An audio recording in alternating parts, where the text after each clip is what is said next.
రిజర్వేషన్ల పితామహుడు బీపీ మండల్ బిందేశ్వరి ప్రసాద్ మండల్ 106వ జయంతి ఉత్సవాలు బీసీ సంక్షేమ సంఘం నల్గొండ జిల్లా ఆధ్వర్యంలో గడియారం సెంటర్లోని మహాత్మా జ్యోతిబా పూలే విగ్రహం వద్ద ఘనంగా నిర్వహించారు।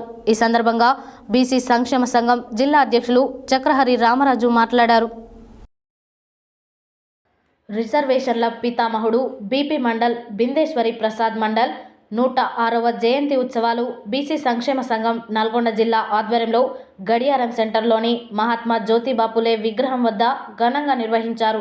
ఈ సందర్భంగా బీసీ సంక్షేమ సంఘం జిల్లా అధ్యక్షులు చక్రహరి రామరాజు మాట్లాడుతూ బీపీ మండల కార్యదర్శి బీపీ మండల్ 1918వ సంవత్సరంలో బీహార్ రాష్ట్రంలో ఒక ధనిక యాదవ్ కుటుంబంలో జన్మించి చిన్నప్పటి నుంచే సామాజిక స్పృహ కలిగిన వ్యక్తి అని, వారు జ్యుడిషియల్ మెజిస్ట్రేట్గా, ఎమ్మెల్యేగా, కొంతకాలం బీహార్ రాష్ట్ర ముఖ్యమంత్రిగా, తర్వాత 2 సార్లు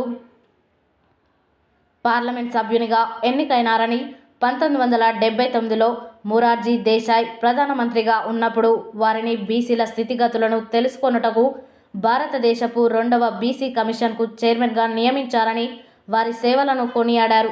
వారు 2 సంవత్సరాలు భారతదేశం మొత్తం తిరిగి 3743 మంది ఓబీసీ కులాల స్థితిగతులను క్షుణ్ణంగా శాస్త్రీయంగా అధ్యయనం చేసి భారతదేశంలో వారి జనాభా 52% ఉన్నదని, 42 రికమెండేషన్లతో 1980లో ప్రభుత్వానికి తమ నివేదికను అందించారని తెలిపారు।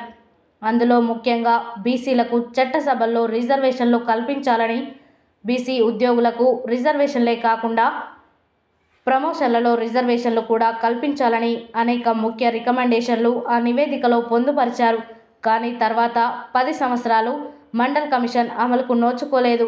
1990లో వీపీ సింగ్ ప్రధానమంత్రి అయినప్పుడు వారు ఆ రికమెండేషన్లలోని ఒకే ఒక్క ప్రతిపాదనైన కేంద్ర ప్రభుత్వ ఉద్యోగాలలో, విద్యా సంస్థలలో 27% రిజర్వేషన్ కల్పించాలని పార్లమెంట్లో చట్టం చేశారు।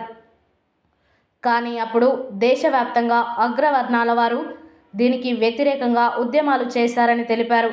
ఈ కార్యక్రమంలో జిల్లా కార్యనిర్వాహక అధ్యక్షులు కాసోజ్ విశ్వనాథం, గౌరవ అధ్యక్షులు కంది సూర్యనారాయణ, కోశాధికారి నల్లా సోమలన్న, సీనియర్ ఉపాధ్యక్షులు కేశపోయిన శంకర్ ముదిరాజ్, నకిరకంటి కాశీగౌడ్, బీసీ ఉద్యోగుల సంఘం గౌరవ అధ్యక్షుడు హోలీ సమీర్ కుమార్, ప్రధాన కార్యదర్శి ఆనంద్ కుమార్, సాయిబాబా, తరాల పరమేష్, జేలా ఆదినారాయణ, మహిళా కార్యదర్శి గీతా ముదిరాజ్, విద్యార్థి సంఘం జిల్లా అధ్యక్షుడు మధు యాదవ్, దుషర్ల సత్యనారాయణ, బొమ్మరబోయిన కేశవులు, సమాచార హక్కు చట్టం అధ్యక్షులు తదితరులు పాల్గొన్నారు।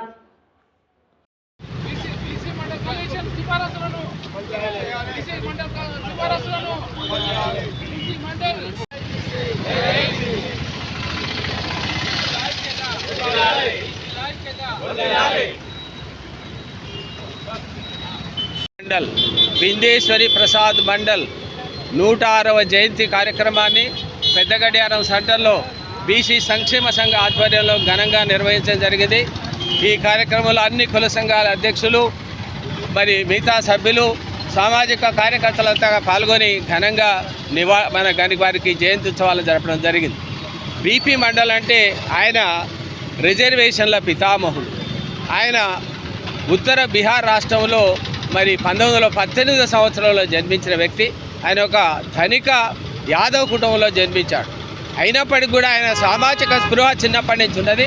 ఆయన ఆ సామాజిక స్పృహతోనే మరి కొన్ని సంవత్సరాలు జ్యుడిషియల్ మెజిస్ట్రేట్గా, తర్వాత ఎమ్మెల్యేగా, తర్వాత బీహార్ ముఖ్యమంత్రిగా చేయడమే కాకుండా 2 సార్లు పార్లమెంటుకి ఎన్నికైనటువంటి వ్యక్తి ఆయన। మరి 1979లో మొరార్జీ దేశాయ్ గవర్నమెంట్లో ఆయనకు కేంద్ర ప్రభుత్వంలో మరి మంత్రిగా ఇవ్వడానికి సుముఖంగా ఉన్నప్పటికీ కూడా ఆ రోజు ఉన్నటువంటి పరిస్థితుల్లో బీసీల యొక్క సమగ్ర మరి కులగణన చేయాలనేటువంటి విషయంతో వారి యొక్క స్థితిగతులను తెలుసుకోవడానికి మొరార్జీ దేశాయ్ గారిని బీపీ మండల్ని ఒక అధ్యక్షునిగా, కమిషన్ అధ్యక్షునిగా నియమించడం జరిగింది। బీపీ మండల్ గారి జయంతి జరుపుకుంటున్నందుకు వారికి జోహార్లు అర్పిస్తూ వారి ఆత్మకు శాంతి చేకూర్చాలని కోరుకుంటూ, మా అధ్యక్షులు వారు చెప్పినట్టు ముందు బీసీ కులగణన జరిగితేనే బీసీలకు న్యాయం జరుగుతుంది। అదేవిధంగా నరేంద్ర మోడీ ఒక బీసీ అయి ఉండి బీసీ మంత్రిత్వ శాఖను ఏర్పాటు చేయకపోవడం చాలా శోచనీయం. బీసీ మంత్రిత్వ శాఖ ఏర్పాటు చేయాలి.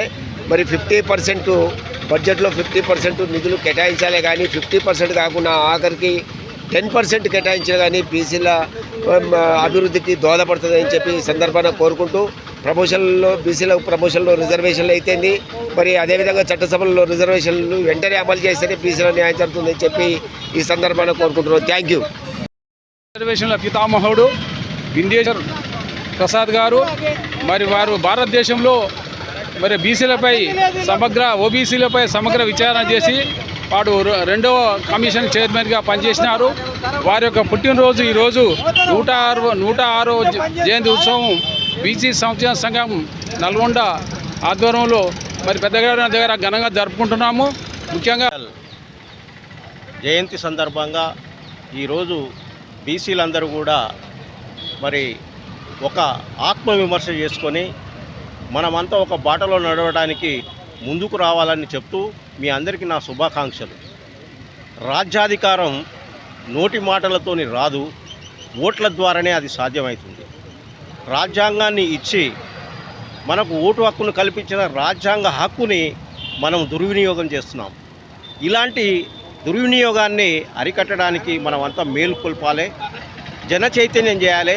సామాజిక న్యాయం కొరకు, రాజకీయ న్యాయం కొరకు మనం అంతా కలిసి పోరాడవలసినటువంటి అవసరం ఉందని ఈ సందర్భంగా నేను తెలియజేస్తున్నాను.